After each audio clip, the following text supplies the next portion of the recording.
आप सभी भाई बहनों का आज की आध्यात्मिक कक्षा में बहुत बहुत स्वागत है। आज की चर्चा का विषय है विवेक शक्ति। शास्त्रों में कहा गया है ये विवेक शक्ति सात्विक बुद्धि निरंतर बने रहने से ही जागृत होती है, और ये जागृत जैसे ही हो जाती है फिर हमारी आध्यात्मिक उन्नति होने लगती है। इसीलिए हमने वीडियो के चित्र में बुद्धि में से ही इसको निकला हुआ दिखाया। लेकिन ये विवेक शक्ति सात्विक बुद्धि निरंतर बने रहने से ही जागृत होती है। ये तामसिक बुद्धि में जागृत नहीं होती, या राशि बुद्धि में भी ये विवेक शक्ति नहीं जागती। इसीलिए हमने तामसिक बुद्धि में माइनस का, राशि बुद्धि में जीरो का और सात्विक बुद्धि में प्लस का निशान दिया है, ताकि निरंतर सत्संग करते रहे, सात्विक बुद्धि में रहे, ताकि हमारी एक विवेक शक्ति जागने लगे। इसी तरह ये संपूर्ण भौतिक प्रकृति त्रिगुणात्मक है, और आपके हमारे जो शरीर बने हुए हैं, स्थूल शरीर, सूक्ष्म शरीर और कारण शरीर, ये भी भौतिक प्रकृति की है और ये भी त्रिगुणात्मक है। यानी कि हमारे आपके पास भौतिक प्रकृति से जो कुछ भी मिला हुआ वो सब कुछ त्रिगुणात्मक है। लेकिन सभी मनुष्यों की ये अलग अलग स्थितियां होती है। किसी की सात्विक स्थिति प्रधान होती है, किसी की राशि स्थिति अधिक बलवान होती है, किसी की तामसिक स्थिति अधिक बलवान होती है। यानी कि किसी एक गुण की प्रधानता रहती है, एक गुण गौण रहता है और तीसरा गुण अति गौण की स्थिति में रहता है। इसीलिए तो देखिए, मैं अक्सर अपनी चर्चाओं में 1, 10, 100 की चर्चा करता हूँ ना। उसका मतलब होता है कि तमोगुण से 10 गुना अच्छा रजोगुण होता है, रजोगुण से भी 10 गुना अच्छा सत्वगुण होता है। और जब हम परमात्मा की दिशा की ओर चलते हैं, परमात्मा को आधार लेकर चलते हैं, परमात्मा की प्राप्ति का ही हमारा प्रयोजन होता है, तो हमने परमात्मा के लिए 1000 कहा गया, वो विशुद्ध सत्वगुण है। ताकि हमें इन अंकों के आधार पर या शास्त्रों की बातों के आधार पर परमात्मा की महत्ता का पता चले। इसी तरह हमारी आपकी बुद्धि भी ये 3 प्रकार की होती है। देखिए, शास्त्रों में जो बुद्धि तत्व जो आरंभ में समष्टि के समय कह लो, जब प्रकृति का जब विस्तार किया जाता है, तो बुद्धि तत्व एक सात्विक तत्व माना जाता है, इसमें सत्वगुण की ही प्रधानता होती है।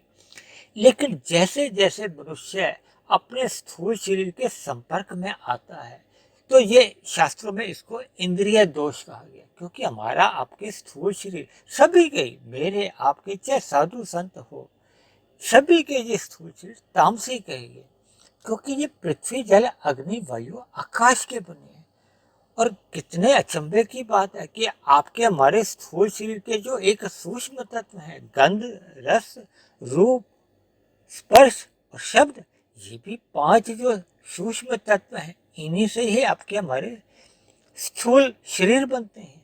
यानी कि आपके हमारे जो विषय भोग है, ये सूक्ष्म तत्व कहलाते हैं, ये भी तामसिक है। यानी कि प्रकृति का ये निकृष्ट गुण है। देखिए, प्रकृति की, जब परमात्मा की जो अनादिकाल से चीजें बनी हुई हैं, अपने आप में कोई गलत नहीं है, लेकिन शास्त्रों में एक तुलनात्मक अध्ययन में या सापेक्ष दृष्टिकोण से ये गुणों की जो महत्ता बताई गई है ना, उसमें ये सत्व गुण एक शुद्धतम बताया गया, रजोगुण उससे कम शुद्ध होता है और तमोगुण सबसे निकृष्ट माना जाता है, क्योंकि तमोगुण को शास्त्रों में अज्ञानता से जोड़ा गया। इसी तरह रजोगुण को विषय भोगों से जोड़ा जाता है, संसारी आकर्षणों से जोड़ा जाता है। ये जो स्त्री पुरुष का जो आकर्षण होता है, ये भी रजोगुण के कारण ही होता है। जबकि सत्वगुण को तो ज्ञान से जोड़ा जाता है, क्योंकि सत्वगुण ही प्रकृति के जो 3 गुणों में एक शुद्धतम गुण होता है। और मनुष्य योनि पाकर तो मनुष्य को अपने सत्वगुण की वृद्धि करने का एक अवसर होता है। यानी कि हमारी आपकी जो बुद्धि है वो शास्त्रों में 3 प्रकार की बताई गई है, तमोगुणी, रजोगुणी और सतोगुणी। देखिए, सतोगुणी बुद्धि में मनुष्य को पता रहता है कि क्या करना चाहिए, क्या नहीं करना चाहिए। यानी कि शास्त्रों के जो विधि विधान निषेध है, किन कर्मों को करना चाहिए, किन कर्मों से बचना चाहिए, यानी कि पाप कर्मों से बचना चाहिए वो, क्योंकि वो निषेध कहे गए। और पुण्य कर्मों को जीवन में करते रहना चाहिए ताकि हमारी सात्विक बुद्धि बनी रहे, परमात्मा का ज्ञान रहे, परमात्मा से प्रीति बनी रहे। हालांकि बाद में जब आध्यात्मिक उन्नति हमने करनी होती है तो फिर ये सकाम पुण्य कर्मों को भी छोड़ने का एक उपदेश दिया जाता है। इसी तरह राजसी बुद्धि में मनुष्य को धर्म अधर्म का थोड़ा भेद अधिक नहीं होता, हल्का सा भेद पता चलता है, क्या करना है क्या नहीं करना, उसमें भी कोई विशेष उसको ज्ञान रहता नहीं है। देखिए शास्त्रों में कहीं कहीं राजसी बुद्धि को धुंधला भी कहा गया है कि कोई विशेष ज्ञान उसको होता नहीं। इसलिए तो शास्त्रों में कर्म कांड बताए गए हैं ताकि मनुष्य रजोगुण में डूबे नहीं, क्योंकि उसका ज्ञान अभी पूर्ण अवस्था में नहीं है। रजोगुण को आप धुंध से भी जोड़ सकते हो। धुंध में क्या होता है कि हमें अधिक दूरी का नजर नहीं आता। जब अधिक दूरी का हमें नजर नहीं आता तो अक्सर कर्मों में फिर हमारे दोष आने लगते हैं, क्योंकि हमें ज्ञान तो रहता नहीं। देखिए जब 1 वाट का बल्ब जल रहा हो तो हम तो सुई में धागा नहीं डाल पाते ना।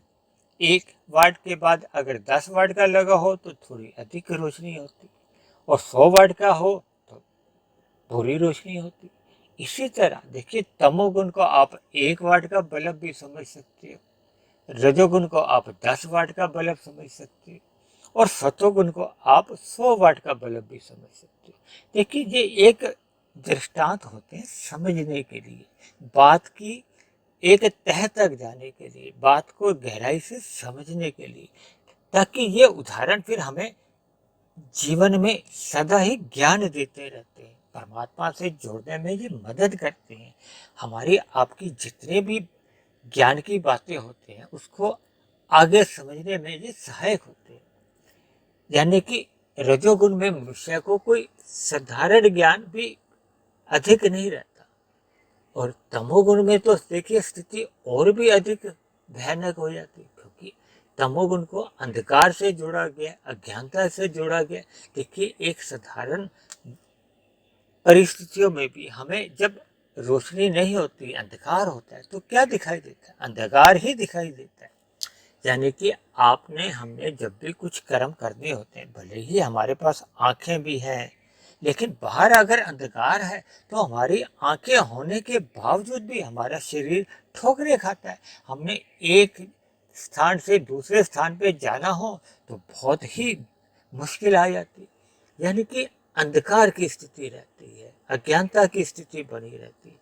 इसीलिए एक तमोगुणी मनुष्य यानी कि जब उसकी तामसी बुद्धि होती है वो अधर्म को ही अपना धर्म समझ बैठता है, वो उल्टे सीधे काम करता है, अधर्म के काम ही करता रहता है, सदा ही विपरीत दिशा में जो जो शास्त्रों में मना किया गया है उन्हीं उन्हीं को ही करता रहता है। अपनी सनक में कह लो या घमंड में कह लो या अज्ञानता में कह लो, वो किसी की सुनता नहीं है। आज समाज में कितने लोग ही मांसाहार का सेवन करते हैं, कितने लोग सिगरेट शराब पीते हैं, कितने लोग ये गुटखा खाते हैं। इन सभी भाई बहनों को ये पढ़े लिखे लोग भी हैं, ऐसा नहीं है कि इनको ज्ञान नहीं है, क्योंकि देखिए इन सभी पदार्थों के बाहर भी लिखा होता है, वैधानिक चेतावनी लिखा होता है, ये आपके हमारे स्वास्थ्य के लिए नुकसानदायक है। अभी आप शास्त्रों की तो बात को किनारे कर दो कि शास्त्रों में क्या लिखा है। देखिए ये तो भौतिक जगत में एक साधारण बुद्धि रखने वाले कानूनों से ही ये लिखा गया है कि ये बातें आपके स्वास्थ्य के लिए हानिकारक है। आप यदि इन लोगों को, इन पदार्थों के सेवन करने वालों को भी अगर आप कुछ ज्ञान देते हो कि ये मत करो, तो वो कहते हैं हमें पता है, अक्सर ऐसे कह देते हैं। यानी कि उनको इन बातों से हल्का सा भी परहेज नहीं होता, वो इन चीज़ों का सेवन करते रहते हैं, करते रहते हैं। देखिए मनुष्य जीवन मिला है अपना सत्वगुण बढ़ाने के लिए, और यदि मनुष्य तमोगुण अपना बढ़ाता है तो फिर मरने के बाद की स्थितियों का तो हम अंदाजा लगा ही सकते हैं। देखिए परमात्मा तो सभी जीवों के साथ, सभी आत्माओं के साथ, जब मनुष्य जोनि में मरने के बाद किसी का भी कोई पक्षपात नहीं करते, वो तो परमात्मा करते एक दिव्य क्यों है न्याय करना। और न्याय करने में जो जो नीचे की योनियों में दंड दिए जाते हैं, देखिए भले ही उनको पाप कर्मों का दंड दिया जाता है, लेकिन परमात्मा क्योंकि इतने अधिक दयावान है, इतने अधिक दयावान है कि परमात्मा ने उन सभी योनियों के जीवों को क्रमशः अचेत रखा था, ताकि उनको अपने अपने कष्ट सहने का बोध ही नहीं हो। देखिए, मैं अक्सर उदाहरण देता हूँ कि हमारे दांत में कोई खराबी आ जाती है या निकलवाना हो, तो डॉक्टर भी उतने क्षेत्र को सुन्न कर देता है ताकि हमें पीड़ा नहीं हो, कष्ट नहीं हो। इसलिए परमात्मा चाहते हैं कि उन जीवों को दुख भोगते समय कष्ट नहीं हो। देखिए, हम आप तो सुबह का नाश्ता करते हैं, दोपहर का खाना खाते हैं, रात को खाना खाते हैं, आराम से सो जाते हैं, एसी ऑन किया, आराम से सो गए। गर्मियों में तो देखिए ये सभी सुविधाएं हैं हमारे पास, लेकिन यदि हम अपने घरों के आसपास पशुओं को देखें, पक्षियों को देखें या विभिन्न प्रकार के अन्य जीव जंतुओं को देखते हैं, तो उनके पास तो कोई ऐसे साधन नहीं है। खाना सुबह का मिला है, दोपहर को मिलेगा या नहीं मिलेगा। यानी ऐसे कितने ही पशु पक्षी रहते हैं जिनको 2-2 3-3 दिन खाना ही नसीब नहीं होता, लेकिन फिर भी उनको किसी भी प्रकार का दुख का बोध नहीं रहता, क्योंकि परमात्मा ने उनको एक अचेत रखा है। ये परमात्मा के उन सभी जीवों पे या उन सभी योनियों के जीवों पर एक दया दृष्टि बनी रहती है, उन पे दया भाव बने रहते हैं, ताकि उनके दुखों का भी क्षय होता जाए, यानी कि उनके पाप कर्म का क्षय होता जाए और वो पुनः मनुष्य योनि में धीरे धीरे आए। क्योंकि देखिए, मनुष्य योनि तभी मिलती है जब हमारे संचित कर्मों में पाप और पुण्य कर्मों का बराबरी आ जाती है या पुण्य कर्मों की अधिकता होती है। तो नीचे की योनियों में जैसे जैसे पाप कर्म घटते जाते हैं, तो एक ऐसी स्थिति आ जाती है जब वो पुण्य कर्मों की बराबरी कर लेते हैं। जैसे किसी के 70% पाप थे, 30% पुण्य थे, तो अब नीचे की योनियों में जन्म मिल गया। 1, 2, 10, 1000, लाखों, करोड़ों, अरबों भी हो सकते हैं। देखिए, मैं शब्दों से समझाने में आपको एक डरा नहीं रहा, एक बात की गहराई को आप समझें, ताकि हम अपने मिले हुए मनुष्य योनि के अवसर का लाभ उठाएं। देखिए, जैसे ही नीचे की योनियों से वो 70% से पाप घटते एक ऐसी स्थिति आती है ना, क्योंकि जब चीज घट रही है, बढ़ तो रही नहीं, क्योंकि वो नीचे की योनियों में है, वहां तो कर्म योनि नहीं है। नए कर्म जितने भी वो क्रियाएं करते हैं वो तो कोई लिखे नहीं जाते। एक कुत्ता बिल्ली को खाता है या चूहे को खाता है तो उसको कोई पाप का कर्माशय नहीं उसका बढ़ता। एक कुत्ता अगर इंसान को भी काट लेता है तो उसका पाप कर्मों का कर्माशय नहीं बढ़ता। लेकिन इंसान यदि एक कुत्ते के साथ गलत व्यवहार करता है, उसको मारता पीटता है किसी भी कारण से, तो वो उस पर पाप कर्म बन जाता है, क्योंकि मनुष्य कर्म योनि है। यानी नीचे की योनियों में जैसे जैसे वो पाप कर्म घटते पुण्य कर्मों के बराबर आ जाते हैं, तो मनुष्य योनि मिल जाती है। और आपको हमें तो देखिए मनुष्य योनि मिली हुई है, हमें मिले हुए जीवन का लाभ उठाना चाहिए, सत्संग करते रहना चाहिए, ताकि हम अपनी बुद्धि को सदा ही सात्विक रखें। देखिए, मैंने ये 3 बुद्धियों के नीचे एक 3 चिन्ह भी दिखाए हैं। देखिए, तमोगुणी बुद्धि के नीचे मैंने क्या लिखा है, माइनस, घटा, यानी ये घटाई में जाती है हमारी। ये जो तामसी बुद्धि का जो अभी हमने इतना लंबा जिक्र किया, ये हमें अधोगति की ओर ले जाती है। और राजसी बुद्धि पे मैंने 0 का निशान डाला, यानी एक अंडाकार में उसको चिन्ह दिखाया है। यानी इसमें कोई हमारी अधोगति भी नहीं होती और उन्नति भी नहीं होती, बस जीवन चल रहा है। जबकि सात्विक बुद्धि में मैंने जमा का निशान लगाया, प्लस का निशान लगाया। प्लस का निशान देखिए सबको ही अच्छा लगता है, प्लस का निशान लगाने से हमारी उन्नति होती है। ये उन्नति क्या है, देखिए ये जो हमने बुद्धि और विवेक शक्ति के बीच में जो एक सफेद रंग से जो एक एरो दिखाया है ना, एक तीर दिखाया है, तीर ऊपर की तरफ जा रहा है ना, यानी कि ये उन्नति का ही सूचक है। यानी आपकी हमारी सात्विक बुद्धि निरंतर बनी रहने से फिर हमारे अंदर एक विवेक शक्ति जागने लगती है। ये विवेक शक्ति जितने जितने प्रतिशत जागती जाती है, फिर उतने उतने प्रतिशत ही हमारा विषय भोगों से कहो या भौतिक प्रकृति के प्रति वैराग्य उत्पन्न होता है, और उतने उतने प्रतिशत ही परमात्मा के प्रति प्रीति जन्म लेती है। यदि आपके भीतर में विवेक शक्ति 5% जागती है, तो ऐसे में आप समझ लो कि फिर विवेक शक्ति 5% है, तो फिर वैराग्य भी जो 5 भोग्य विषय हैं उनमें वैराग्य 5% आ जाएगा, और 5% वैराग्य वहां से आ गया, यानी कि भोगों के प्रति जो रुचि घट गई, तो उतने ही 5% रुचि अब परमात्मा के प्रति बढ़ जाती। प्रीति बनना ही एक रुचि है, परमात्मा की ओर सुमुखता कह लो।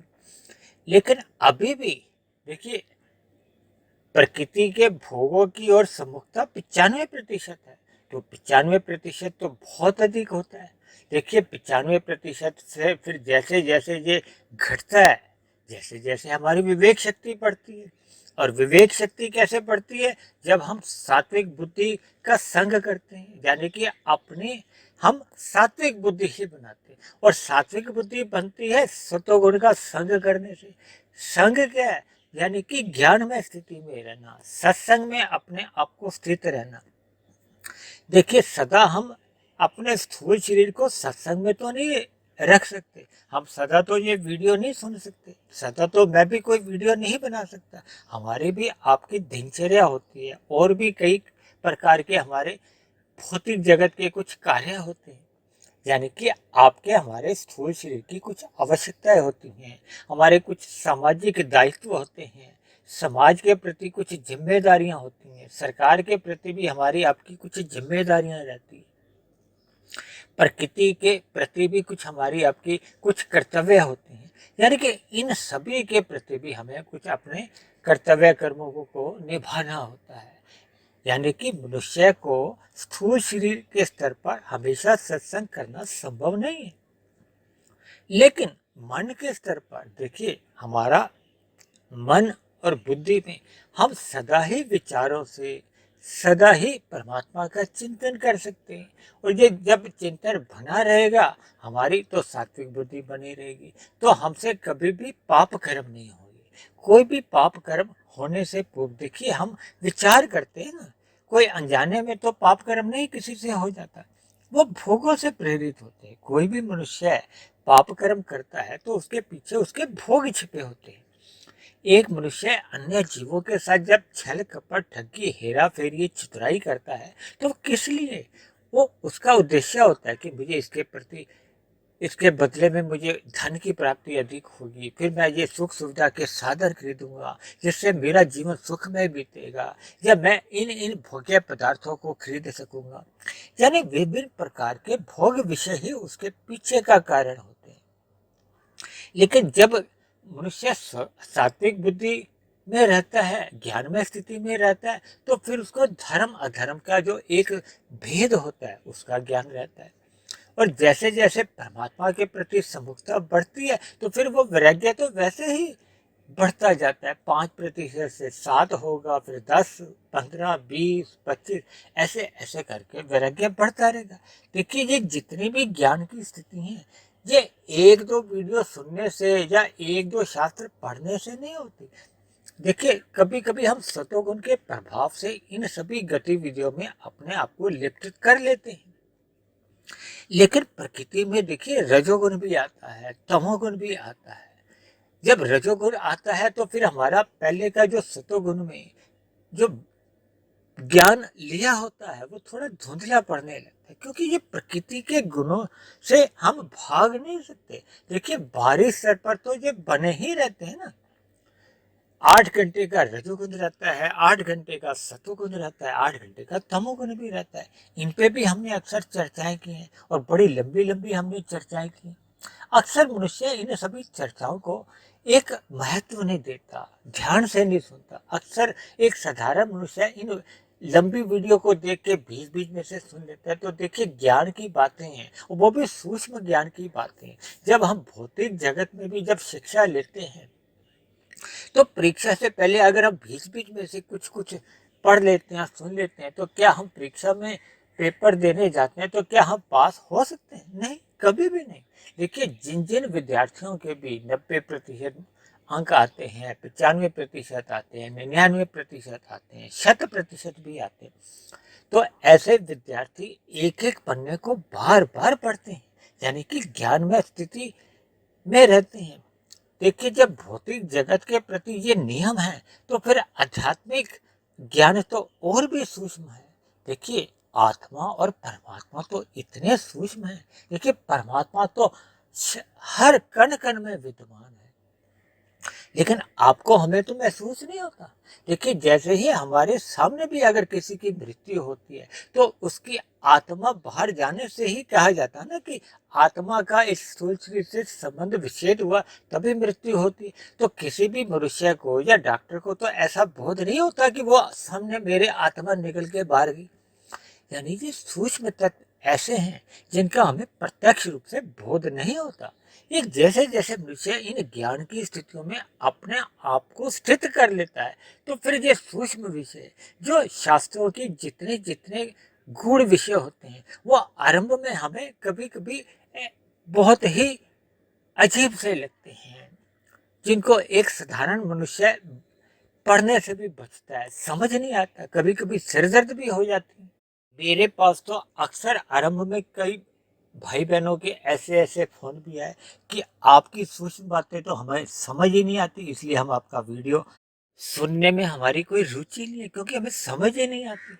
देखिए, आरंभ में काफ़ी बातें होती हैं। देखिए, मुझे तो नहीं पता रहता कि कौन सा विद्यार्थी अभी पहली कक्षा का है, कोई 5वीं कक्षा का है, कोई हाई स्कूल का है या कॉलेज का है। देखिए, जब हम ज्ञान की बातें करते हैं, मेरी तो कोशिश रहती है कि मैं बहुत ही साधारण शब्दों में शास्त्रों के गूढ़ रहस्यों को विभिन्न उदाहरणों द्वारा, देखिए, परमात्मा की तो मेरे पे बहुत ही कृपा रहती है कि मैं एक साधारण उदाहरणों द्वारा, साधारण शब्दों में मैं अपने बोलने में कभी भी व्याकरण का ध्यान नहीं रखता कि व्याकरण के अनुसार इन इन बातों को बतानी है।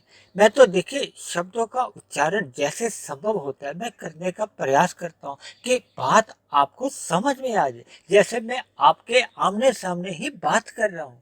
देखिए, मेरी तो एक मजबूरी है ना कि मैं यूट्यूब पे जितने भी वीडियो बनाता हूँ, उस पे जितना संभव होता है मैं समझाने का प्रयत्न करता हूँ, शब्दों द्वारा, अंकों द्वारा, चित्रों द्वारा, चिन्हों द्वारा, रंगों द्वारा और विभिन्न उदाहरणों द्वारा, क्योंकि ये सभी की सभी वीडियो जो अब तक 530-35 बनी है, ये सभी के सभी वीडियो ही ब्रह्म मुहूर्त में बनती हैं, जिसमें परमात्मा की एक विशेष कृपा बनी रहती है। देखिए, आप भी अगर इन वीडियो को एकांत में ब्रह्म मुहूर्त में ही सुनने का अपना स्वभाव बनाओगे, तो परमात्मा की सहज ही आप पे भी कृपा होगी। देखिए, परमात्मा की कृपाएं किसी एक व्यक्ति विशेष पे कभी नहीं होती। उन्होंने तो सभी पे ही एक जैसे बारिश होती है ना, एक समान, वो पेड़ नहीं देखती, मकान नहीं देखती, इंसान नहीं देखती, पक्षी पशु सब पे एक समान रूप से होती है। ऐसे ही परमात्मा की जो ज्ञान की एक वर्षा होती है, वो सभी पे होती है। अब क्योंकि मनुष्य योनि में ही आपकी हमारी एक पात्रता है, तो हमें उसका लाभ उठाना चाहिए। यानी कि हमें भी उस सतोगुण को, ज्ञानमय स्थिति का जो एक शुद्धतम समय आता है ब्रह्म मुहूर्त, जो सूर्य निकलने से पूर्व के 2 घंटे 40 मिनट का ही समय होता है, इस पर भी हमने 3-4 वीडियो बहुत लंबी इस पर बनाई है, बहुत सूक्ष्म ज्ञान उसमें भी है। लेकिन इन सभी ज्ञान की बातों को मनुष्य को बार बार चिंतन करना चाहिए। जब तक ये ज्ञान आपके सूक्ष्म शरीर में, यानी कि कारण शरीर में एक संस्कार रूप में स्थित नहीं हो जाता, तब तक आपको बार बार सुनना चाहिए। अक्सर भाई बहन क्या समझते हैं कि एक बार वीडियो सुन ली तो समझ में आ गई। देखिए, मैं भी कभी कभी अपनी बनी हुई वीडियो को मैं स्वयं भी सुनता हूँ। देखिए, कभी कभी परमात्मा की प्रेरणा से कुछ ऐसे ऐसे उदाहरण दिए जाते हैं जो कुछ समय विशेष के बाद सुनने में बहुत ही ज्ञान के एक स्रोत बढ़ जाती हैं। इसलिए देखिए, ज्ञान का तो वैसे कोई और छोर नहीं है। इसीलिए मैं आप सभी भाई बहनों से विनती करता हूँ कि इस अमृत वेला में, यानी कि इस ब्रह्म मुहूर्त में परमात्मा से जुड़ना चाहिए। ये समय परमात्मा से जुड़ने के लिए ही मिला है, क्योंकि ये ब्रह्म मुहूर्त का क्या मतलब होता है? समय। और ब्रह्म का मतलब तो परमात्मा से लिया जाता है, कहीं कहीं आत्मा को भी कह दिया जाता है।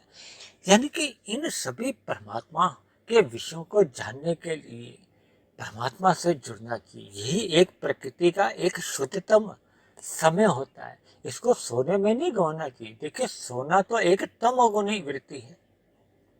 हालांकि तमोगुण हमारे लिए सदा ही एक हानिकारक नहीं रहता। देखिए, नींद तो हम सभी भाई बहनों को लेनी आवश्यक होती है। ये स्थूल शरीर का स्वभाव है, थक जाता है दिन भर की क्रियाएं करके, उसको आराम की जरूरत होती है। लेकिन हमें सात्विक नींद लेनी चाहिए। अक्सर मैंने नींद के ऊपर भी कुछ चर्चाएं की हैं। आज हमारा विषय नहीं है, लेकिन उसको मैंने 4 से 6 घंटे की सात्विक नींद बताई है। देखिए, जितने भी भौतिक जगत में भी जो बड़े बड़े महान दार्शनिक हुए हैं, वैज्ञानिक हुए हैं, ऐसे सभी लोगों ने भी, भले ही उनका उद्देश्य आविष्कार करना रहा हो या कोई भी उद्देश्य रहा हो, उन्होंने भी ब्रह्म मुहूर्त का लाभ उठाया। क्योंकि ब्रह्म मुहूर्त में भौतिक उन्नति भी होती है और आध्यात्मिक उन्नति भी होती है। वो अलग विषय है कि किसी का लक्ष्य भौतिक उन्नति का होता है या आध्यात्मिक उन्नति का होता है।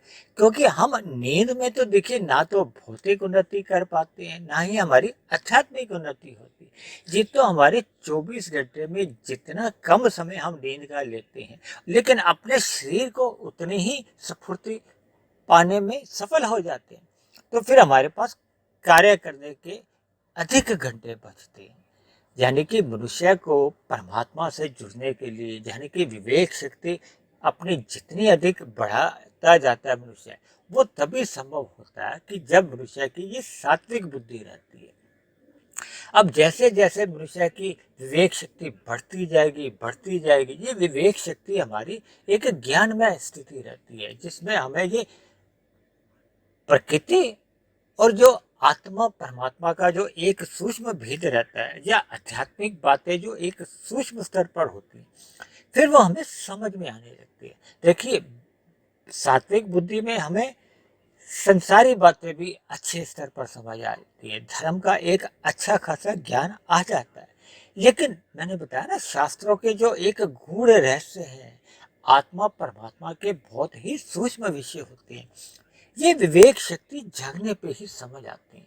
इसलिए मेरी आप सभी भाई बहनों से विनती है कि अपनी विवेक शक्ति को जगाते जाइए। जब ये 100% जाग जाती है, यानी कि हमारे कारण शरीर में फिर जितने भी अशुभ संस्कार होते हैं, बुरे संस्कार होते हैं, वो दग्ध बीज हो जाते हैं। जब हमारे संस्कार दग्ध बीज हो जाते हैं, तो फिर हमारा कारण शरीर समाप्त हो जाता है। और उसी के साथ ही हमारा जो एक सूक्ष्म शरीर है, जिसमें मुख्य स्तर पर मन बुद्धि ही होती है, क्योंकि बुद्धि भी देखिए एक भौतिक तत्व ही है। भले ही आत्मा का इसको पड़ोसी भी कहा जाता है, क्योंकि आत्मा का संबंध तो मन बुद्धि से ही रहता है। तभी तो कहते हैं कि मन बुद्धि ही बंधन के कारण है और मोक्ष के कारण है। ये अभी संसार में लग जाती है, तो फिर संसार में ही हमें फंसा देती है, उलझा देती है। और अगर परमात्मा की ओर लग जाती है, तो फिर हमारा जीवन एक आध्यात्मिक उन्नति की ओर छलांगे लगाने लगता है, रफ्तार पकड़ लेता है। हमारे भक्ति में एक गति आ जाती है, और जैसे जैसे भक्ति एक गति पकड़ लेती है, तो फिर हमारे ये जो बुरे संस्कार हैं, जो हमारे स्वभाव में बने होते हैं कार्यशील में, ये फिर बहुत जल्दी जल्दी समाप्त होते हैं। अन्यथा इन बुरे संस्कारों को समाप्त करने में तो शास्त्रों में ऐसा भी कहा गया है कि जन्म भी छोटा पड़ जाता है।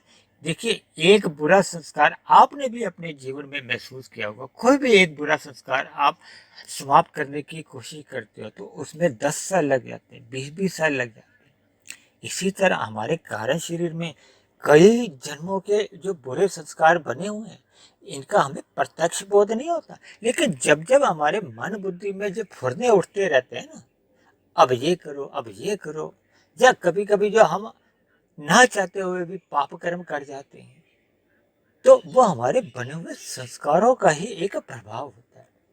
इसलिए मेरी आप सभी भाई बहनों से बार बार विनती है कि किसी भी तरह अपनी विवेक शक्ति को जगाते रहिए। ये तभी संभव है जब हम अपना जीवन सात्विक रखते हैं, अपने दिनचर्या में सुधार लाते हैं, अपने स्थूल शरीर द्वारा एक नियमित कर्म करते हैं, वो भी निष्काम भाव से करते हैं, या अपने स्थूल शरीर की आवश्यकताओं की पूर्ति के लिए ही एक आवश्यक कर्म करते हैं, वो भी देखिए निष्काम भाव में ही गिने जाते हैं।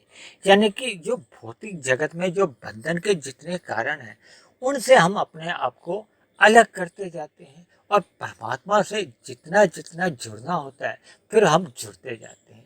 और ब्रह्म मुहूर्त में जितनी हम साधना कर सकते हैं मनुष्य को करनी चाहिए। तो ये सभी बातें हमारी सात्विक बुद्धि रहने से ही संभव हो पाती है। यानी कि विवेक शक्ति तभी जागृत होती है जब हम हमारी सात्विक बुद्धि होती है। इसलिए मेरी आप सभी भाई बहनों से विनती है कि मिले हुए जीवन में अपनी सात्विक बुद्धि बनाइए, परमात्मा से जुड़े रहिए, मिले हुए जीवन का एक लाभ उठाइए। यानी कि इन आध्यात्मिक बातों को आप अपने स्वभाव में डालिए, ताकि हमारे कर्मों में भी सुधार हो, भौतिक भोग्य विषयों के प्रति हमारा वैराग्य हो, और परमात्मा से हमारी प्रीति हो, ताकि स्थूल शरीर के रहते रहते हमारा कारण शरीर और सूक्ष्म शरीर समाप्त हो जाए, और स्थूल शरीर के मरने पे हम मायातीत हो जाए। मायातीत होने का मतलब है कि हमें मोक्ष की प्राप्ति हो जाती है। फिर मरने के बाद मनुष्य की अधोगति होने का तो कारण ही नहीं है, फिर तो उसको जन्म मरण का एक बंधन ही समाप्त हो जाता है। अन्यथा सभी मनुष्यों के देखिए स्थूल शरीर की मृत्यु तो आपने हमने अपने जीवन में अनेकों बार देखी है और देख रहे हैं। तो ऐसे में स्थूल शरीर की मृत्यु होने पे जो कारण शरीर में कर्मों की या संस्कारों की जैसी जैसी स्थितियां होती हैं, फिर वैसा वैसा ही उनका एक बड़ा भविष्य तय होता है, या अगला जन्म तय होता है। देखिए हमने एक सत्संग किया था बहुत ही लंबा। जिन भाई बहनों की रुचि हो इसको सूक्ष्म स्तर पर सुनने की, तो वो मनुष्य के मरने के बाद का अगला जन्म अवश्य सुने। वो एक बहुत ही लंबी एक चर्चा थी। तो इन्हीं शब्दों के साथ मेरी आप सभी भाई बहनों से विनती है कि जीवन में सत्संग करते रहिए, परमात्मा से जुड़े रहिए, ताकि हम सभी भाई बहनों की विवेक शक्ति हर क्षण निरंतर जागती जाए, और ये बढ़ बढ़ के 100% हो जाए, ताकि हमें परमात्मा की ही प्राप्ति हो, हमारा आपका जीवन आनंदमय बीते। इन्हीं शब्दों के साथ, इन्हीं शुभकामनाओं के साथ आज की चर्चा को अब हम यहीं विश्राम देते हैं।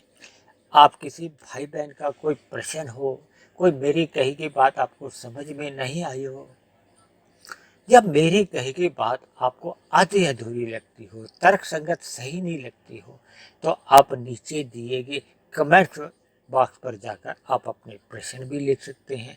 आपका मेरे आध्यात्मिक ज्ञानात्मक चैनल के प्रति कोई सुझाव हो, आप अपना सुझाव भी लिख सकते हो।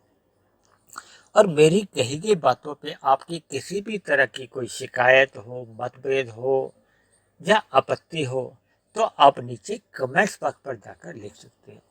और यदि मेरे प्रयासों द्वारा ये जो ब्रह्म मुहूर्त में प्रतिदिन एक वीडियो बनती है, ये आपके जीवन में सकारात्मक परिवर्तन लाने लगी हो, तो मेरी आप सभी भाई बहनों से विनती है कि आप मेरे इस आध्यात्मिक ज्ञानात्मक चैनल सुधीर भाटिया फकीर को आप सब्सक्राइब करें, व अन्य भाई बहनों को भी इस आध्यात्मिक ज्ञानात्मक चैनल से जोड़ने का प्रयास करें, ताकि समाज में एक सतोगुनी वातावरण में वृद्धि हो, हम सभी भाई बहनों का जीवन सुखमय बीते। तो चर्चा को अब हम यही समाप्त करते हैं।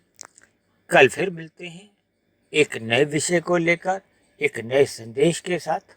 तब तक आप सभी भाई बहनों का बहुत बहुत धन्यवाद।